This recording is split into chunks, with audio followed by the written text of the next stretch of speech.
नया चैप्टर है, इसका नाम है शंकु का परिच्छेद। इस चैप्टर से यह समझ में आ जाता है कि भाई शंकु का परिच्छेद करना है, मतलब शंकु को अलग अलग जगह से क्या करना है, काटना है। परिच्छेद करना मतलब काटना, किसको, शंकु को। शंकु को अलग अलग जगह से उल्टा सुल्टा टेढ़ा मेढ़ा काटना है। काटने से जो जो आकृतियां बनेगी वो अपन पढ़ेंगे। चैप्टर नंबर 10 है आपकी बुक में, चैप्टर नंबर 11 है। नए एनसीईआरटी सिलेबस के अनुसार ये चैप्टर 10 है। 10.1, 10.2, 10.3, 4 वर्त, दीर्घवर्त, परवलय, अति परवलय। वर्त तो जानते होंगे लेकिन ये नया आपके लिए। आज मैंने डायग्राम बना लिए पहले से। देखो मैं बता दूं आपको, पहले भी बताया था मैंने आपको, ध्यान दें। जैसे मान लो कि ये अपने पास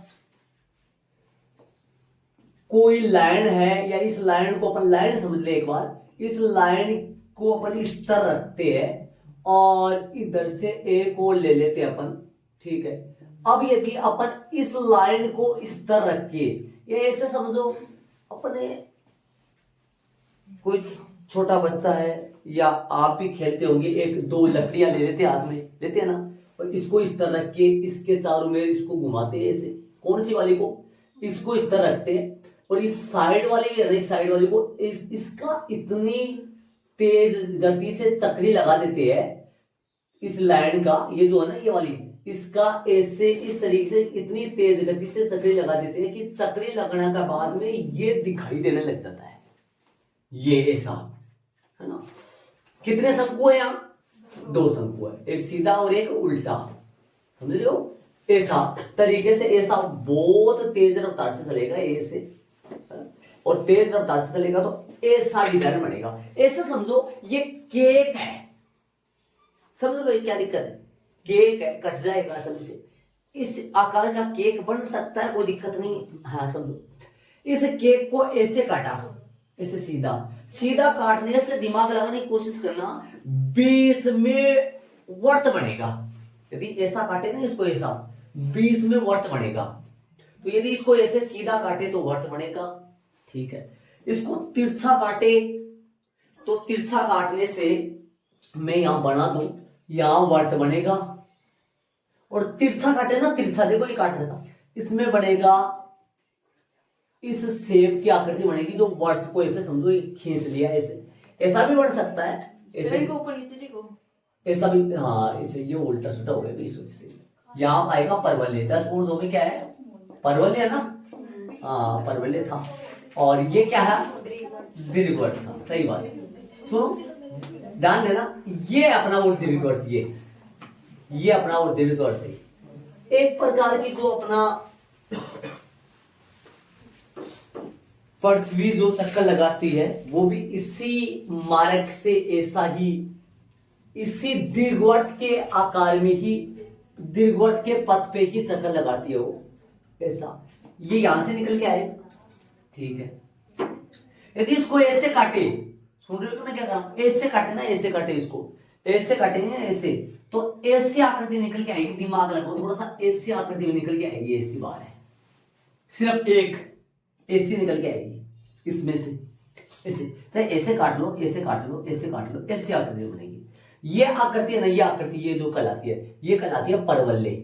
ऐसे भी हो सकता है, ऐसा भी हो सकता है, ऊपर भी हो सकता है, नीचे भी हो सकता है, ये परवलय कहलाती है, परवलय। इनको अपन कार्तिक तल में बनाएंगे। कार्तिक तल का मतलब, कार्तिक तल होता है अपना, इसमें ऐसे बनाएंगे, ऐसे बनाएंगे, समझे। अपन प्रश्नावली कौन सी में, 10.2 में, ठीक है। और यदि अपन इसको तिरछा ऐसे ना काटकर, कोने में से ना काटकर एकदम सीधा चाकू मारे, केक है ये समझो, केक है, केक पे ऐसे सीधा चाकू मारे ना, एकदम सीधा, तो एक तो टुकड़ा यहां मिलेगा, एक टुकड़ा यहां मिलेगा, लेकिन ये दोनों टुकड़े एकदम सेम होंगे, बस सिर्फ फर्क ऐसा होगा, ये तो ऐसा आएगा और ये ऐसा निकलेगा, समझ रहे हो। ऐसा भी काट सकते हैं, ऐसा भी काट सकते हैं। एकदम सीधा काटेंगे तो जितना जैसा पार्ट ऊपर बनेगा वैसा नीचे बनेगा, बस सिर्फ इसका दिशा इस तरफ होगी, इसका मुंह इस तरफ होगा। तो ये जो अति परवलय बना, ये कैसा बनेगा, ये एक नहीं बनेंगे, कितने बनेंगे, एक साथ है 2 बनेंगे। ऊपर भी बन सकते हैं, एक ऊपर तो एक नीचे, साइड में बन सकते हैं। इसको काटते तल में बनाएंगे, देखो मैंने बना रखा, ये अति परवलय है, ये अति परवलय है दोनों। ये परवलय में कैसे बनेंगे, साइड में कैसे बनेंगे मतलब एक ही बनेगा। ये दो कैसे बनेंगे? नहीं, ये साइड में से काटेंगे तो ये ऐसे कैसे बनेंगे? ऊपर नीचे बनेंगे। साइड में से काटेंगे तो फिर एक ही बनेगा। तब तो ऐसे ऐसे काट रहे हैं तब तो एक ही बनेगा, ऐसे काट रहे हैं तो फिर दो बनेंगे ना ऊपर नीचे। हाँ, तो आपने ऐसे कैसे लिख दिया ऊपर देखो ऊपर वाले में? यहाँ हाँ। अरे इसको उल्टा कर दो, इसको उल्टा कर दो तो फिर वैसे बनेंगे ना। अरे इसको उल्टा कर दो तो ऐसे बन जाएंगे, वो तो ये बन जाएंगे, ये बन जाएंगे, वो तो कोई दिक्कत नहीं है ना, समझे क्या? इसको अपन उल्टा कर दो फिर काटे तो ये बन जाएंगे, वो तो क्या दिक्कत है? ठीक है, तो वर्त ये रहा, समझो डायग्राम सब देख लो एक बार कैसा है। वर्त का जानते नॉर्मल, ये परवलय का एक सिंगल ऐसा, ये दीर्घवृत्त का। वर्त में दीर्घवृत्त में कोई खास फर्क नहीं होता है, सिर्फ ये अंडाकार होता है लगभग थोड़ा सा। और अति परवलय, वो परवलय में ये एक आते रहिए दो तो साथ चलते हैं, ठीक बात है। तो अब चलेंगे अपन प्रश्नावली 10.1 के बेसिक में व्रत को लेंगे, एक एक चीज समझ। ये आपके है ना 12वीं क्लास में 8 वाला चैप्टर है, 12वीं क्लास में इनके सूत्र संबंधित आने चाहिए। इनको वर्त के फॉर्मूले क्या होते हैं, परवलय का फॉर्मूले क्या होता है, दीर्घवृत्त क्या होता है, अति परवलय क्या होता है, पूरा सिस्टम यही समझ लेंगे। उनके फॉर्मूले डायरेक्ट काम में आते हैं वहां 12वीं क्लास में सीधे। तो मैं इनको रब करता हूं, ये ऐड कर लो आप। वर्त लेंगे, वर्त का बेसिक चलाएंगे। ये समझ में आ गया होगा कैसे कटेगा तो कैसा बनेगा। सीधा काटेंगे तो वर्त बनेगा, तिरछा काटेंगे तो दीर्घवृत्त बनेगा, और ऐसा काटे ना, ऐसे ऐसे काटे तो सिंगल एक बनेगा जो कि परवलय होगा, और ऐसा काट ले तो दो बनेंगे जो कि अति परवलय होंगे। चलो चलते 10.1 में। चले वर्त 10.1 बेसिक हो गए वर्त। अब सुनो, जैसे मान लो कोई एक बिंदु है, सुनो ये कोई एक पॉइंट है, इस पॉइंट से समान दूरी पर अपन खूब सारे पॉइंट ले रहे, ध्यान से सुन। इस बिंदु से समान दूरी पर अपन बहुत सारे पॉइंट ले रहे, समान दूरी पर, समान। ऐसे समझो कि खूंटे से कोई जानवर बन रहा है, समझ रहे हो क्या? कोई खूंटा है बीच में, उससे कोई जानवर बन रहा है, वो इसी शेप में चलेगा, समान दूरी पे चलेगा ना वो। अब समान दूरी पर बनने पर जिस पथ का इस्तेमाल किया अपन, जो पथ बना, जो रास्ता बना, वही वर्त बनता है, वही वर्त कहलाता है। अब जैसे मान लो अपन इस पथ से चल रहे हैं, ऐसे इस पथ पे चल रहे हैं अपन, इस पथ पे बोलो तो अपन कौन से इस्तेमाल करें? ये पथ अपना क्या बना? ये बना अपना रेखा, सरल रेखा। और सरल रेखा का समीकरण क्या होता है? ax प्लस में by प्लस c बराबर 0। ऐसा वर्त का भी समीकरण निकल कर आएगा जो अपन बनाएंगे। यहाँ देखना, ये कौन है? निश्चित बिंदु। और ये कौन बिंदु? ये इतने बिंदु है सारे, कौन से बिंदु? घूमकड़ बिंदु बोलते हैं इनको, है ना? हाँ, घूमने वाले, घूमकड़ बिंदु हो गया, घूमने वाले। हाँ, खूब सारे। आ जाओ, ये कौन है? ये केंद्र है, इसको केंद्र मान लो। केंद्र को अपन एच के नाम देंगे, मत बोल देना खींच के, है ना? और ये घूमकड़ बिंदु है, घूमकड़ बिंदु को नाम मान लो एक्स वाई। ध्यान से सुनो, ये बिंदु एक्स वाई है जो इसके ऊपर घूम रहा है मान लो। और ये कौन है पता आपको? ये कौन है? केंद्र है, जिसका निर्देशांक मैंने क्या मान लिया? एच के, ठीक है। ये दूरी आप जानते हैं, ये बिंदु पी मान लो, घूमकड़ बिंदु का नाम पी मान लो। और ये जानते हो आप, ये क्या होगी? आर होगी। अपन दूरी वाले सूत्र से नॉर्मल त्रिज्या निकाल सकते हैं आराम से, कोई दिक्कत नहीं है। दूरी का सूत्र लगाते हैं अपन, जानते हैं दूरी का सूत्र, और नॉर्मल त्रिज्या अपन निकाल सकते हैं। तो बताओ, दूरी सूत्र की बात करेंगे तो दूरी निकालने के लिए दूरी सूत्र क्या कहलाता है? दूरी से लगता है √a x2 माइनस x1 का होल स्क्वायर।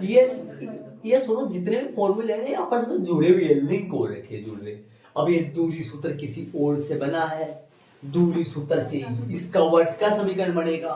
ऐसे आपस में जुड़े हुए हैं, कोई किसी से बनता है और कोई किसी से बनता है। y2 माइनस y1 का होल स्क्वायर मान फ्रेम पे रखो, मान रखो। 1 2 कोई भी मान लो, चाहे कोई सा मान सकते हैं अपन से, 1 2 किसी को मान लो। दूरी कौन है? दूरी का नाम बोलो। ओपी है क्या? ओपी मतलब आर ले सकता हूं मैं, आर ही तो दूरी है। और बोलो x2 किसको मान रहे हो, किसी को मान लो, चाहे आगे पीछे कोई गलती नहीं होगा। x माइनस बोल रहे हो, x माइनस में h का whole square plus y minus में k का होल स्क्वायर। चलो तो थोड़ा सा ध्यान दो, तो समीकरण निकाल दे तो फिर वर्ग करेंगे ना। क्या करना पड़ेगा, वर्ग करना पड़ेगा। वर्ग यदि कर रहे हैं, ध्यान देना, समीकरण निकल के आएगा यहाँ से, मैं जबरदस्ती नहीं ला रहा हूँ, समीकरण निकलेगा यहाँ। वर्ग किसका समीकरण, वर्ग का समीकरण निकलेगा यहाँ से। यदि मैं वर्ग करूंगा तो आर स्क्वायर बराबर निकलेगा x माइनस एच का होल स्क्वायर और प्लस में y माइनस में k का होल स्क्वायर। थोड़ा सा सजा दे इसको, थोड़ा सजा दे इसको, इधर लाए थोड़ा सा सही तरीके से। x माइनस एच का होल स्क्वायर इधर है, थोड़ा सा इधर लेके सही तरीके से एडजस्ट लेके, ये बन गया वर्ग का समीकरण। वर्ग का नॉर्मल समीकरण बना है, वैसे व्यापक समीकरण तो अलग बनेगा। यहाँ है ना, यहाँ x माइनस एच के बराबर 0 करो ना, 0 करो, और y माइनस एच के बराबर 0 करो ना, y माइनस एच के बराबर, y माइनस k के बराबर 0 करो। ध्यान से सुनो, x बराबर क्या निकला h, y बराबर क्या निकला k, और ये h के ना, h के ये केंद्र बन जाएंगे वर्ग के। केंद्र क्या बनेगा, यहाँ केंद्र बनेगा h कोमा k। त्रिज्या बोलो, त्रिज्या क्या बनेगी, त्रिज्या यहाँ r है, r है जो r स्क्वायर बन के आता है, यहाँ पर r बनेगा। तो ये नॉर्मल बातें अपन सीखे हैं। इस चित्र को शायद आप उस तरफ बना लेना और इस मसाले को इस तरफ डाल देना, जो आपकी इच्छा। बाकी मैंने वर्ग का समीकरण निकाला है, देखो ये तो अपना बन गया। एक और सुनो, ध्यान दो, जो वर्ग का जो व्यापक समीकरण होता है ना, व्यापक समीकरण को सुनो एक बार। व्यापक समीकरण कहां से कहां क्या आ रहा है वो मैं बताऊंगा पूरा, एक बार बोर्ड पे ध्यान दो आप। वृत्त का क्या व्यापक समीकरण, ये होता है एक्स स्क्वायर प्लस का वाई स्क्वायर और प्लस का 2gx और प्लस का 2fy और प्लस का c बराबर में 0। ध्यान से सुनो, मैं आपको बताऊंगा पूरी कहां से ये आया है, कैसे क्या हुआ है, एक बार ध्यान दो आप जो करो। अब मेरी बात सुनो, इसको अपन हल करके इसमें डालेंगे, अपन इसमें डालेंगे, इसको हल करेंगे इसमें डालेंगे। हाँ जी, अपने इस समीकरण को अपन जैसे तैसे करके इसमें डालेंगे। एक मिनट ध्यान देना, इधर इस समीकरण को अपन इसमें डालेंगे। आ जाओ, ध्यान से सुनो, कैसे डालेंगे वो सुनो। देखो ये व्यापक समीकरण है, इसमें दोनों का मतलब क्या है, कैसे सवाल आएंगे, क्या आएंगे, मैं पूरा बताऊंगा, आप देखते रहिए थोड़ा सा। आ जाओ इधर, एक मिनट ध्यान देना।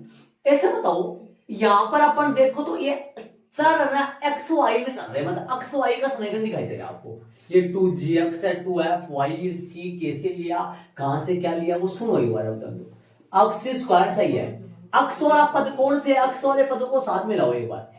प्लस में 2gx प्लस का वाई स्क्वायर 2fy प्लस में c बराबर में 0। अब ध्यान दो आप, थोड़ा सा गौर करो, तो ये वाला जो मैटर है ना, ये तो है एक्स के पदों में, और ये जो मैटर है ये किस में है, वाई के पदों में। ध्यान देना, थोड़ा बारीकी से सुनिए। आ जाओ, आपने कक्षा 10 में सीखा है पूर्ण वर्ग बनाना, पूर्ण वर्ग विधि। एक्स का गुणांक 2g, 2g का आधा g, g का वर्ग g स्क्वायर, जोड़ने और घटाने पर। इसमें सुनो, x का गुणा y का गुणांक 2f, 2f का आधा f, f का वर्ग f स्क्वायर, जोड़ने और घटाने पर। थोड़ा बारीकी से देखते रहिए, मैं थोड़ा नीचे कर दूं, इसको बना दूं पहले तो। x स्क्वायर सही है, 2gx सही है, प्लस से x का गुणांक 2g, 2g का आधा g, g का वर्ग g स्क्वायर, जोड़ दिया और घटा दिया। ये तो हो गया इसके लिए। बात उसकी करूं, y स्क्वायर सही है, f का गुणांक f y का गुणांक 2f, 2f का आधा f, f का वर्ग f स्क्वायर। ये पहले तो 2f y लिख दूं, अब लिखूंगा प्लस में f स्क्वायर और माइनस में f स्क्वायर और प्लस में c बराबर में 0। अब ध्यान दो, आप गौर करो, तो यहां से लेकर यहां तक सर्वसमीका में कन्वर्ट हो गया। सुनना ध्यान से, ध्यान देना। और यहां से लेकर यहां तक भी सर्वसमीका में कन्वर्ट हो गया।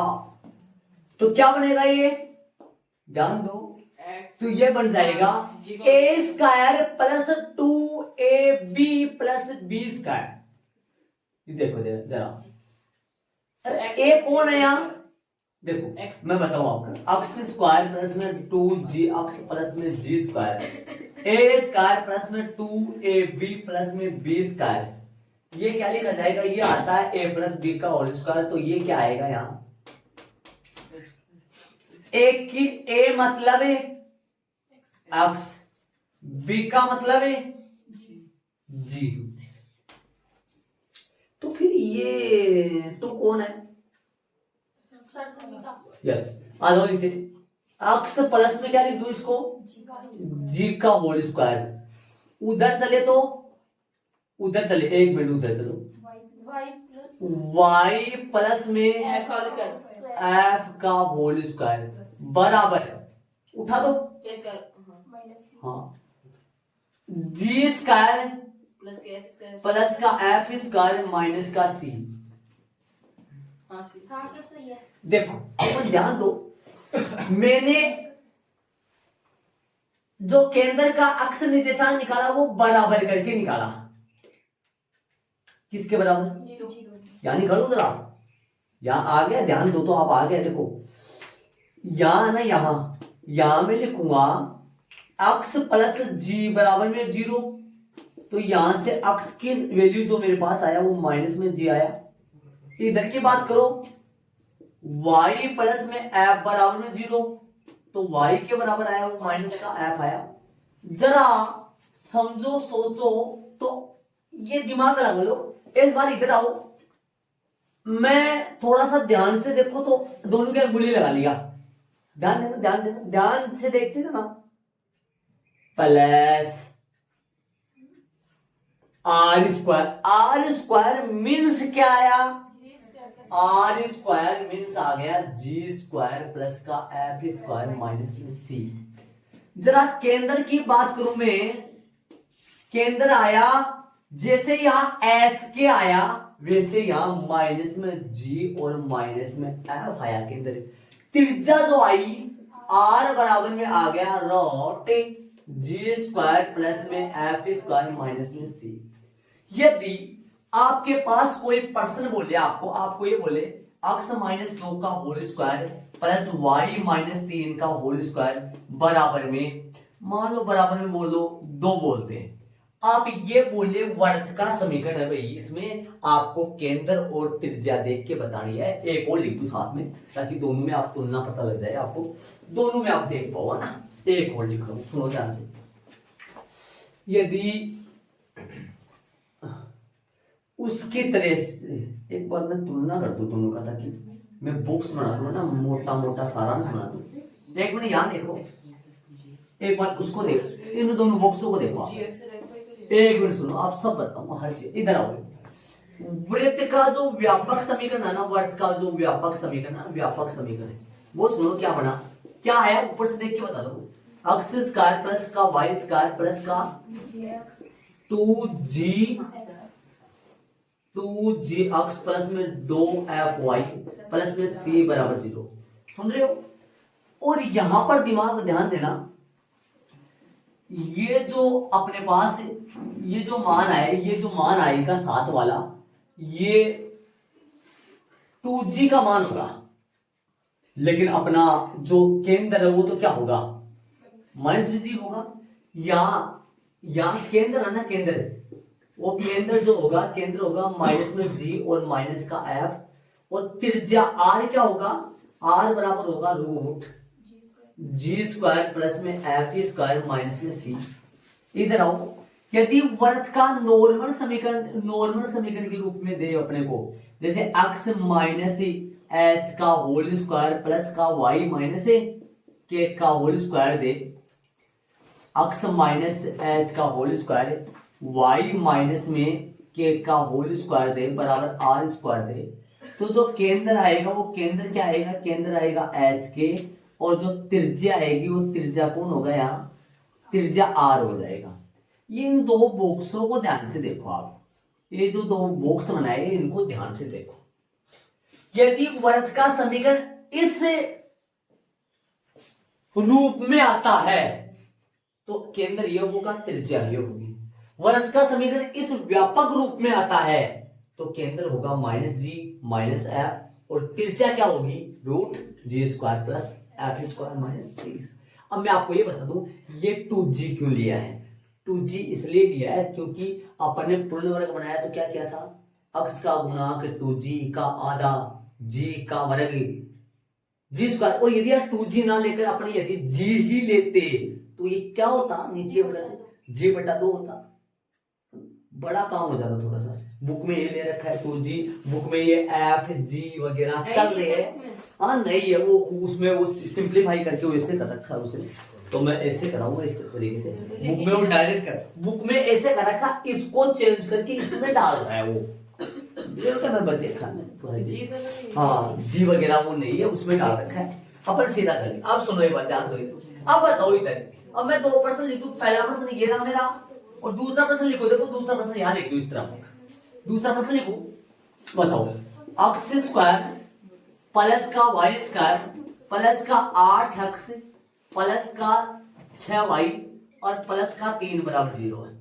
आपको ये दूसरा प्रश्न होगा। आपको यदि एक प्रश्न देते अगला ये देते या फिर ये देते तो आप इसमें केंद्र, वो आपको बोले कोई केंद्र बताओ, वही त्रिज्या बताओ, तो बताओ इसका केंद्र त्रिज्या क्या होगी, मैं लिख दूं जरा, इसका केंद्र है और त्रिज्या क्या होगी, और उसका केंद्र और त्रिज्या क्या होगी।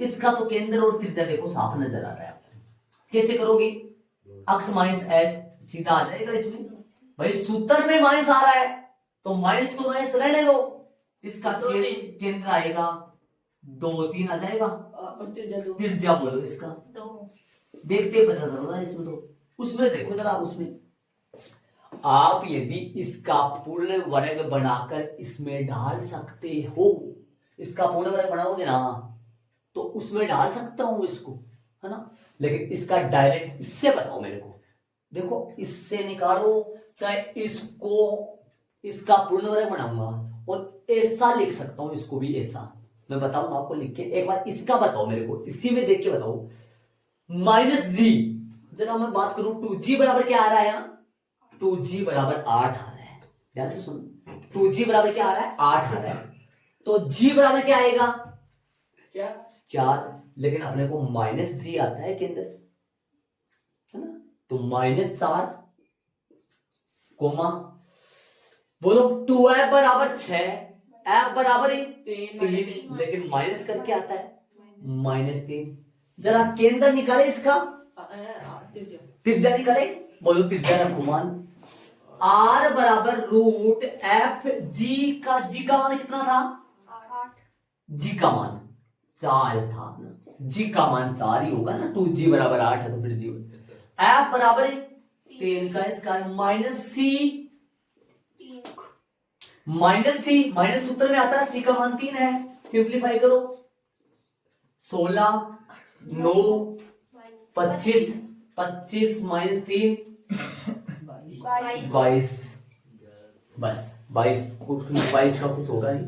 अब देखो मैं आपको एक, अब भी इसको है ना, इसको मैं है ना, अब भी आपको है ना, इसको मैं तोड़ के मरोड़ के इसमें डाल दूं, देखो अभी डाल दूं, अभी ध्यान से सुनना, अभी भी जो मैं कारनामा करने वाला हूँ देखना, अभी देखो मैं अक्स स्क्वायर ये लिख दिया, वाई स्क्वायर ये, ध्यान से देखते जाना, अभी मैं क्या करूंगा देखना, एक मिनट थोड़ा सा बारीकी से देख लो आपके सामने, अभी पता लग जाएगा आपको क्या, अक्स वाले अलग करो, वाई वाले अलग करो, थोड़ा सा ध्यान दो, 8 अक्स यही रहने दो, प्लस का वाई स्क्वायर यही रहने दो, प्लस के 6 वाई साथ में लिख लो, माइनस के 3 बराबर 0। अक्स का गुणांक इसमें काम करेंगे, इसमें काम करेंगे, वही करेंगे जो यहाँ खेले थे, यहाँ खेले थे ना, वही कभी यहाँ खेलना है, आ जाओ। अक्स का गुणांक अक्स स्क्वायर प्लस 8 अक्स तो सही है, अक्स का गुणांक 8 8 का आधा 4, 4 का वर्ग 16, समझ रहे हो? 4 का स्क्वायर जोड़ा, 4 का स्क्वायर घटाया, इसमें तो कट गया। आगे वाले में करो ये काम, आगे इधर करो।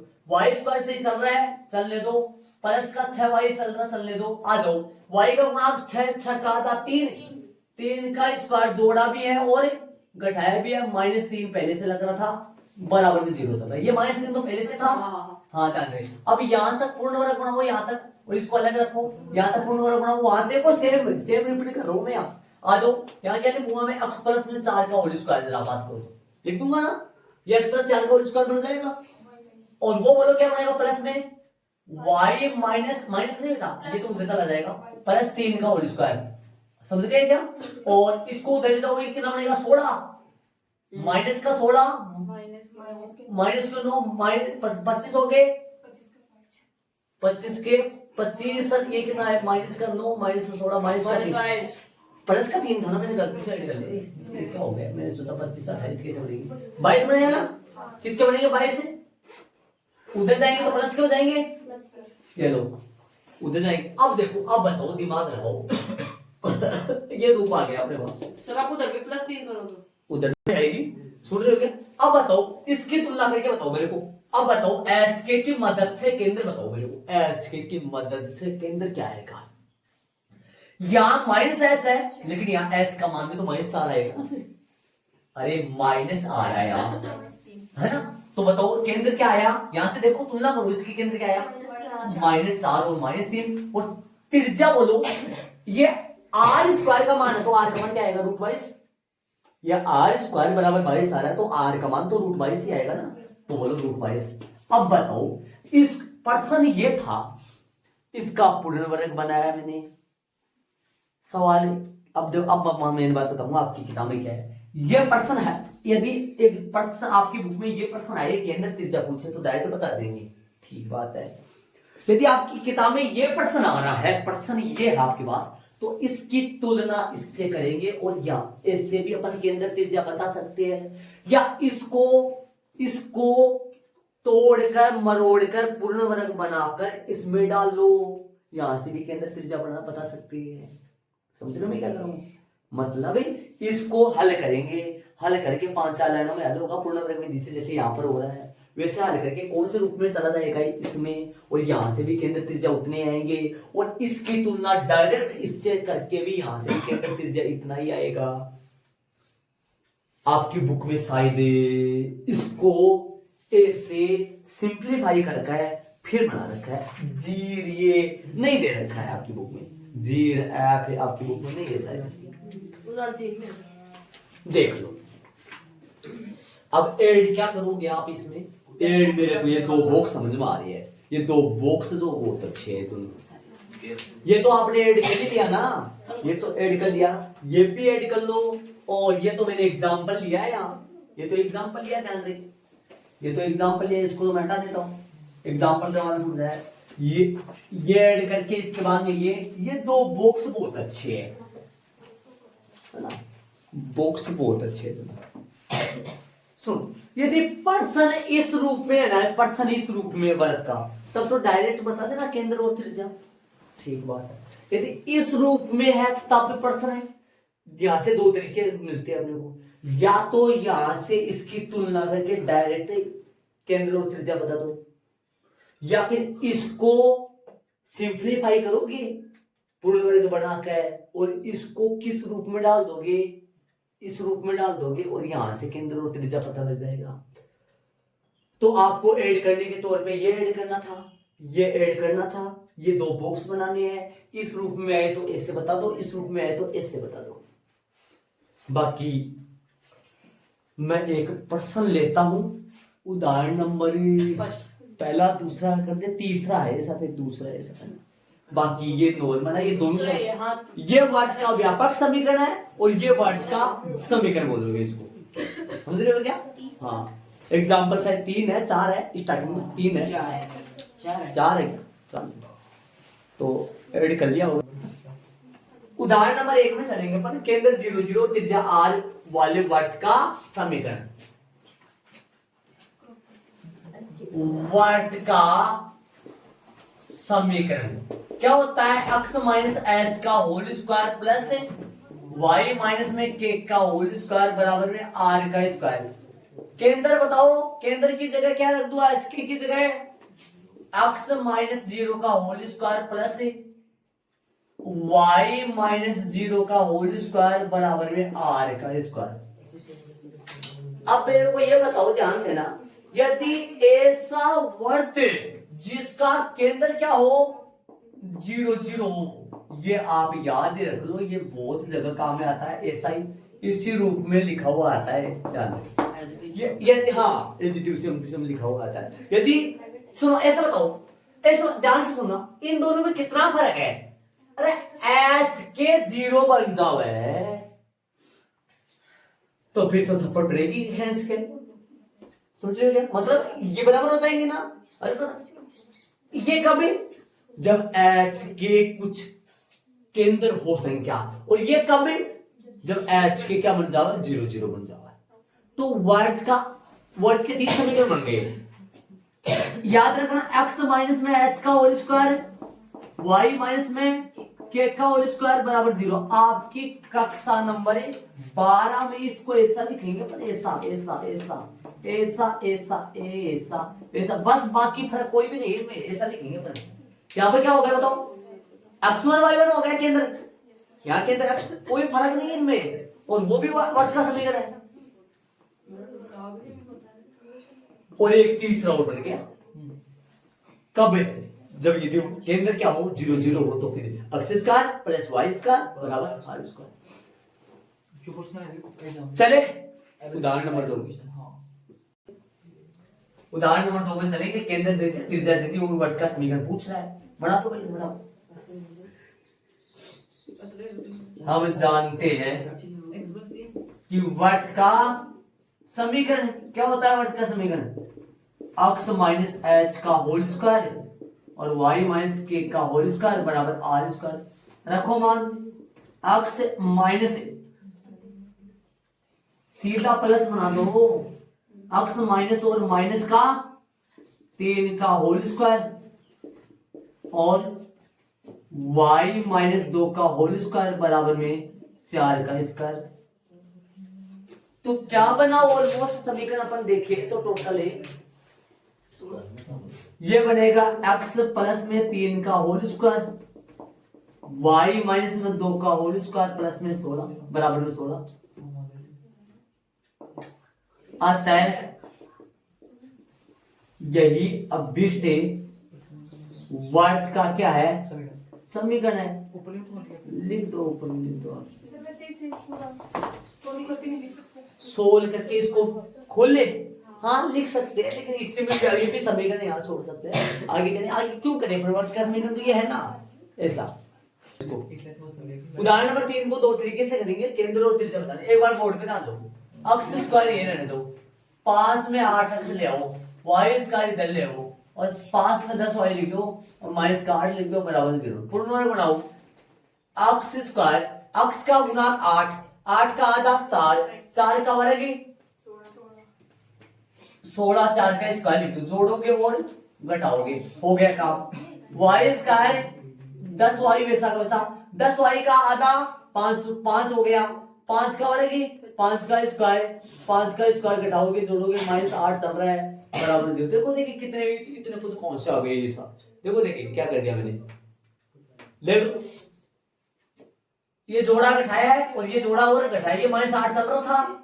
आ जाओ पूर्ण वर्ग बनाओ, यहां से यहां तक का क्या बन गया, यहां से यहां तक का क्या, x प्लस में 4 का होल स्क्वायर, और ये क्या बन गया y प्लस में 5 का होल स्क्वायर, और ये क्या बन गया देखो 16 प्लस माइनस में 16 हो गया, माइनस में 16 और माइनस का 25 और माइनस का 8 बराबर 0। बोलो कितने हो गए, ये बन जाएगा x प्लस में 4 का होल स्क्वायर और y प्लस में 5 का होल स्क्वायर।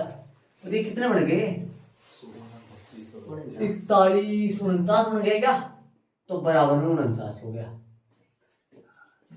इसकी तुलना वर्त के समीकरण x माइनस में h का होल स्क्वायर y माइनस में k का होल स्क्वायर बराबर r स्क्वायर से करने पर, तो बताओ यहां से माइनस h बराबर क्या निकलता है? माइनस h मीन्स क्या आया? 4 आया। h मीन्स कितना आया? h मीन्स आ गया -4 और माइनस के बराबर 5, तो के बराबर आ गया -5। ठीक है, और आर स्क्वायर बराबर क्या आ गया? 49। आर बराबर क्या समझ में आया? प्लस माइनस आएगा लेकिन त्रिज्या कभी ऋणात्मक नहीं हो सकती, तो केंद्र क्या आया? अतः केंद्र जो आ गया वो क्या आ गया? केंद्र आया -4 -5 तथा त्रिज्या क्या आ गई? त्रिज्या बोलो आर बराबर कितना हो गया? 7 इकाई होगी। ये इसका आंसर आ गया। एक तो मेथड ये है, दूसरा मेथड भी करवाएंगे। दूसरा तरीका में ये रहा ना अपना, क्या लिखोगे? उपरोक्त समीकरण की, उपरोक्त समीकरण की मतलब ऊपर वाले समीकरण की तुलना किससे करोगे? की तुलना वर्त के व्यापक वर्त का व्यापक समीकरण लिख दो एक बार पहले, है ना, जिससे क्या है कि इतना बड़ा ना लिखना पड़े। सीधा ऐसे लिखो, वर्त का व्यापक समीकरण क्या होता है ये बताओ मुझे। खुद ही लीजिए। वर्त का व्यापक जो समीकरण होता है वो क्या होता है? वर्त का व्यापक समीकरण लिखोगे तो क्या आएगा? x स्क्वायर प्लस का y स्क्वायर प्लस का 2gx प्लस का 2f y प्लस में c बराबर 0। तुलना करने पर इन दोनों में नीचे लिख दो, तुलना करने पर। अब बताओ यदि तुलना करेंगे तो 2g का मान कितना आएगा? 2g बराबर में आएगा, ध्यान दो, तो आप 2g बराबर में आ जाएगा कितना? 2g बराबर में आएगा 8 और 2f बराबर में क्या आया? 10 और c बराबर में कितना आया? -8। अब बताओ तो g कितना निकला यहां से? 4। f कितना निकला यहां से? 5, है ना। तो केंद्र क्या आया? अतः केंद्र जो आएगा वो क्या होता है? केंद्र होता है माइनस में g और माइनस में f। तो माइनस में क्या आएगा? 4 -5 तथा त्रिज्या बोलो। त्रिज्या का सूत्र जो होता है, यहां पर त्रिज्या का सूत्र क्या होता है? r बराबर में रूट क्या होता है? रूट जी स्क्वायर प्लस में एफ स्क्वायर माइनस में c। बोलो कितना आएगा? जी कितना अपने पास है? जी है 4 का स्क्वायर प्लस में 5 का स्क्वायर, 4 का स्क्वायर 5 का स्क्वायर और -8 का होल स्क्वायर। हल करो इसको।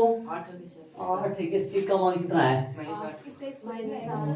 माइनस का 8 का स्क्वायर नहीं आएगा, ये बोल -8 कर दो या +8 करो? +8 बन जाएगा, माइनस और -8 कर दो, समझ आ जाएगा।